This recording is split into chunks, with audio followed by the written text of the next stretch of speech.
Sriwijaya FC optimis putaran kedua kompetisi Liga 2 2023 meski terkena sanksi pengurangan 3 poin. Manajemen Sriwijaya FC yakin Laskar Wongkito mampu meraih hasil maksimal di 5 laga tersisa pada putaran kedua. Sriwijaya FC akan melakoni 3 laga kandang menghadapi Persiraja, PSDS Deli Serdang, serta PSMS Medan. Dari 3 laga kandang itu, Sriwijaya FC menargetkan 9 poin. Sementara bermain di kandang PSPS dan Semen Padang, Sriwijaya FC juga menarget poin penuh. Kita di home itu insya Allah kalau olahraga dan diizinkan 9 poin yang kita ambil.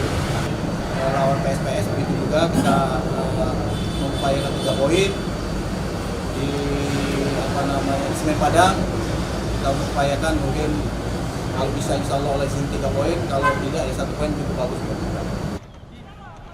Pada laga perdana putaran pertama menghadapi Sada Sumun FC, Sriwijaya FC sukses mencuri 1 poin. Nur Muhammad, Kompas TV, Palembang, Sumatera Selatan.